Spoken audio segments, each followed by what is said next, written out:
First important article nursing sector से संबंधित है। आप जीएस पेपर 2 के इस टॉपिक से आर्टिकल को रिलेट कर सकते हो।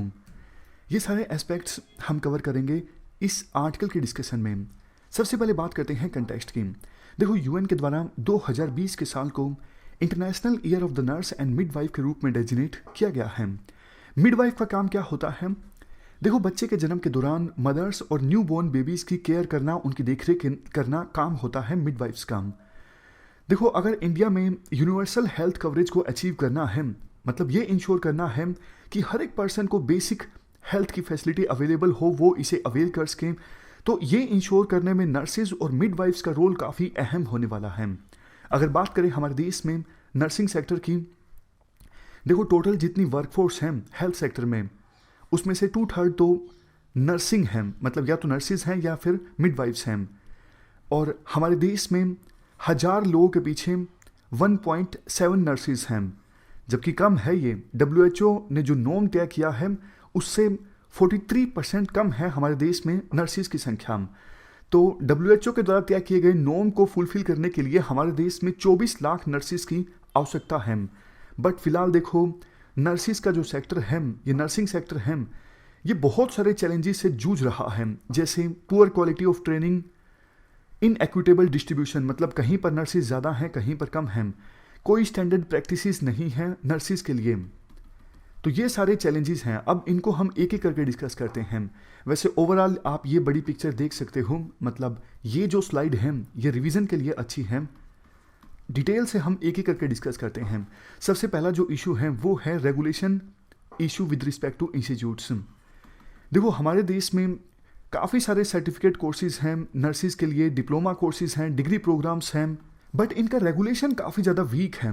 वैसे देखो, नेशनल लेवल पे इंडियन नर्सिंग काउंसिल के द्वारा नर्सिंग एजुकेशन को रेगुलेट किया जाता है, और स्टेट लेवल पे नर्सिंग एजुकेशन को रेगुलेट करने के लिए अलग से नर्सिंग इंस्टीट्यूशंस हैं। बट जैसा हमने डिस्कस किया, रेगुलेशन काफ़ी ज़्यादा वीक है। 90% नर्सिंग एजुकेशन के जो इंस्टीट्यूशंस हैं वो प्राइवेट हैं, वो अपनी मनमानी करते हैं, मनमाने दाम वसूलते हैं। नर्सिंग एजुकेशन प्रोवाइड करने के लिए फैकल्टीज़ उतनी नहीं है जितनी होनी चाहिए, करिकुलम भी नहीं पढ़ाया जाता ढंग से। इस वजह से नर्सिंग एजुकेशन की जो क्वालिटी है वो भी काफ़ी ज़्यादा ख़राब है। इसके बाद नेक्स्ट है नर्सिंग एजुकेशन।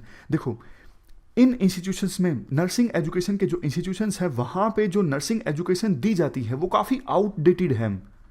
मतलब जैसे इंजीनियरिंग के संदर्भ में हम काफ़ी बार डिस्कस करते हैं कि बीटेक कॉलेजेस में जो पढ़ाया जाता है वो काम नहीं आता आगे जाके इंडस्ट्रीज़ में। तो इंडस्ट्री वालों की शिकायत ये रहती है कि जो ग्रेजुएट्स हैं बीटेक कॉलेजेस से, उनकी क्वालिटी अच्छी नहीं है, उनको हमें फिर से सिखाना पड़ता है नए सिरे से ताकि उनसे काम लिया जा सके। उसी प्रकार से यही दिक्कत नर्सिंग एजुकेशन में भी है। नर्सिस जो सीख के आती हैं कॉलेज से वो काम नहीं आता, वो एजुकेशन काफ़ी ज़्यादा आउटडेटेड है, जबकि हेल्थ एजुकेशन में काफ़ी ज़्यादा एडवांसमेंट आ चुकी है।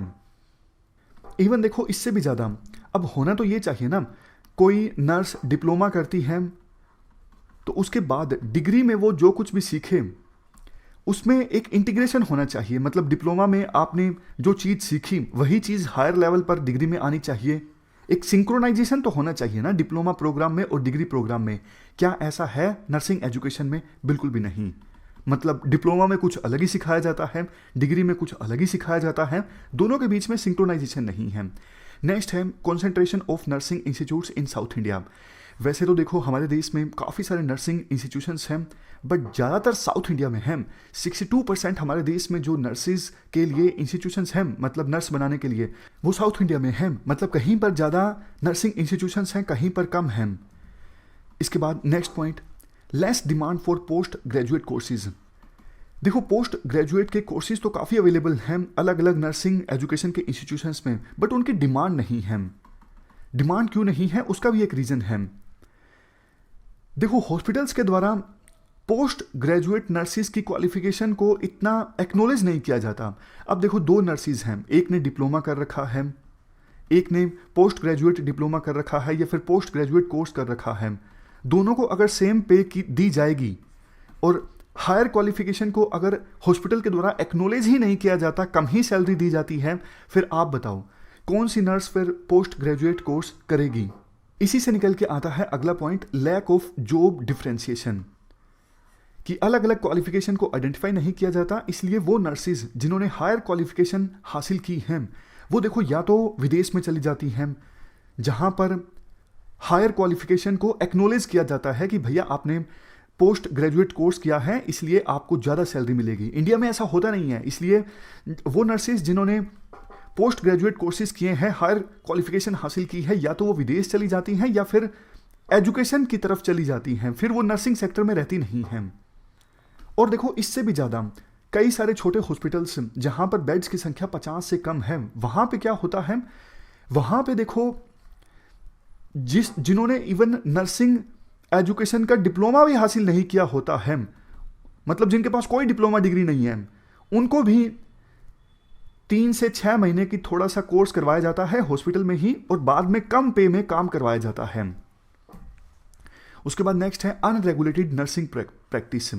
देखो जैसे अलग अलग सेक्टर्स के लिए गाइडलाइंस होती हैं, जैसे डॉक्टर्स के लिए गाइडलाइंस हैं आपको क्या करना है क्या नहीं करना है, इवन टीचर्स के लिए भी गाइडलाइन होती हैं, उसी प्रकार से नर्सेज के लिए कोई अच्छे से गाइडलाइंस नहीं है, उनकी प्रैक्टिस किस प्रकार की होनी चाहिए, ऐसा कोई स्टैंडर्ड्स ऑफ प्रैक्टिस जारी नहीं किए गए हैं एक्सप्लिसिटली किसी एक्ट में। हालांकि एक एक्ट तो है इंडियन नर्सिंग एक्ट, लेकिन ये एक्ट नर्सिंग एजुकेशन के चारों ओर घूमता है, लेकिन कोई पॉलिसी गाइडेंस प्रोवाइड नहीं करता है कि किस प्रकार से नर्सिस को काम करना चाहिए, उनको कौन सी गाइडलाइंस फॉलो करनी चाहिए, कौन से स्टैंडर्ड्स फॉलो करने चाहिए। अगर और देखो गाइडलाइंस ना फॉलो होने की वजह से इवन पेशेंट्स की जो सेफ्टी है वो भी खतरे में आ जाती है, और देखो इससे नर्सिस को भी नुकसान होता है। कई हॉस्पिटल्स कम सैलरी पर नर्सिस से काम करवा लेते हैं, उनका एक्सप्लॉयटेशन होता है। नेक्स्ट पॉइंट है अनअकाउंटेबल नर्सिंग सेक्टर। देखो कंज्यूमर प्रोटेक्शन एक्ट के तहत पेशेंट जो है वो कंज्यूमर है, तो कंज्यूमर के अपने राइट्स हैं कंज्यूमर प्रोटेक्शन एक्ट में। अगर कंज्यूमर का शोषण होता है तो उसके लिए दुकानदार को या फिर जो सर्विस प्रोवाइडर है उसको उसकी अकाउंटेबिलिटी फिक्स की जा सकती है। बट डॉक्टर्स की अकाउंटेबिलिटी फिक्स करने के लिए नॉर्म्स हैं, बट नर्सिस की अकाउंटेबिलिटी फिक्स करने के लिए नॉर्म्स नहीं है। नर्सिस भी तो केयर प्रोवाइड करती है ना पेशेंट्स को, तो नर्सिस की भी तो अकाउंटेबिलिटी फिक्स होनी चाहिए ना। डेवलप्ड कंट्रीज में नर्सिस को भी लायबल ठहराया जाता है अगर काम में उनके द्वारा कोई एरर की जाती है। अब बात आती है क्या करना चाहिए। सबसे पहले तो देखो इंस्टीट्यूशनल रिफॉर्म्स आने चाहिए। नर्सिंग एजुकेशन और प्रैक्टिस के लिए गवर्नेंस को इंप्रूव करने की आवश्यकता है। बिल्कुल क्लैरिफिकेशन आनी चाहिए नर्सिंग एजुकेशन में भी और नर्सिंग की प्रैक्टिसेस में भी। इंडियन नर्सिंग काउंसिल एक्ट 1947 इसको अमेंड करना चाहिए ताकि एक्सप्लिसिटली नॉर्म्स बताए जा सके कि नर्सिस को काम करते वक्त किस प्रकार से पेशेंट्स की केयर करनी है, उनकी कैसे प्रैक्टिस होनी चाहिए। इसके अलावा नर्स टू पेशेंट रेशो है उसको फिक्स कर दिया जाए और सैलरी भी फिक्स कर दी जाए। मतलब वैसे तो देखो फिक्स नहीं की जा सकती, लेकिन मिनिमम फिक्स की जा सकती है कि इससे ज़्यादा आप नर्सिंग सेक्टर में काम नहीं करवा सकते। Next point, Indian nursing council और स्टेट नर्सिंग काउंसिल, इनके बीच में बेहतर कोऑर्डिनेशन होना चाहिए। रोल्स को, ज्यूरिडिक्शन को भी बेहतर ढंग से क्लैरिफाई करने की आवश्यकता है कि इंडियन नर्सिंग काउंसिल का क्या काम है, स्टेट नर्सिंग काउंसिल का क्या काम है। नेक्स्ट देखो जो क्वालिफाइड नर्सिस, जैसा हमने डिस्कस किया, ज़्यादा अच्छी क्वालिफिकेशन है, वो दूसरे देशों का रुख करती हैं। हमें इस फेनोमेनन को रोकने की आवश्यकता है ताकि हमारे देश में क्वालिफाइड नर्सिस काम करें, दूसरे देशों में ना जाएं। इसके लिए एडवांस डिग्रीज के लिए इंसेंटिव देने की आवश्यकता है। मतलब कि अगर देखो कोई नर्स बेहतर क्वालिफिकेशन हासिल करती है तो फिर बाद में उसकी जो जॉब लगे उसको एक्नोलेज भी किया जाए। लीडरशिप रोल के लिए अपॉर्चुनिटीज अवेलेबल होनी चाहिए। जैसे देखो मैं आपको एग्जांपल देता हूँ, जैसे कोचिंग इंस्टीट्यूशंस पेपर चेक करने के लिए पैसे देते हैं। मान लीजिए आप एक कॉपी चेक करोगे तो आपको 300, 400 या 500 जितने भी रुपए मिलेंगे। बट इस सेक्टर में क्या कोई ग्रोथ है? नहीं के बराबर है। मतलब जो पर्सन आज के समय में कॉपी चेक करता है वो 10 साल बाद क्या करेगा?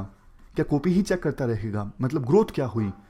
उसी प्रकार से नर्सिस के सेक्टर में ग्रोथ तो होनी चाहिए ना। जो आज के समय में एज ए नर्स काम कर रही हैं, ऐसा ना हो कि 10 साल बाद भी नर्स, 15 साल बाद भी नर्स, 20 साल बाद भी नर्स।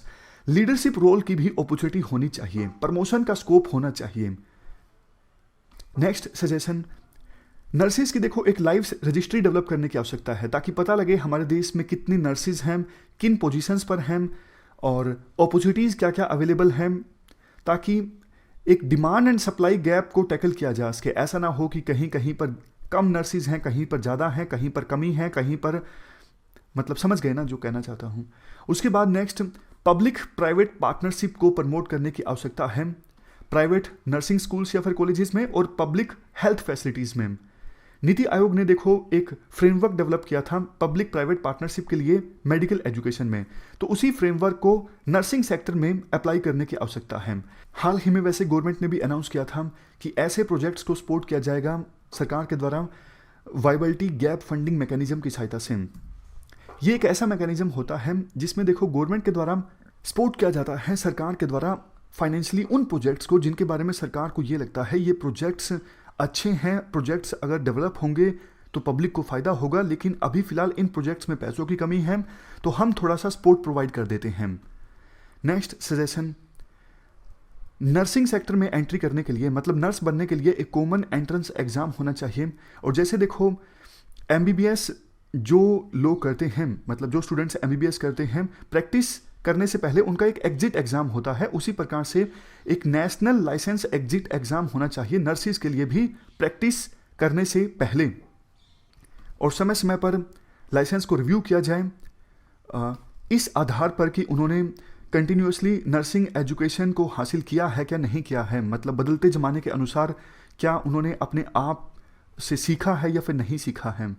इसके अलावा नर्सिंग इंस्टीट्यूशंस को जो मान्यता मिले वो भी ट्रांसपेरेंटली मिले, एक बेंचमार्क होना चाहिए ताकि सिर्फ क्वालिटी एजुकेशन प्रोवाइड हो नर्सिंग इंस्टीट्यूशंस में।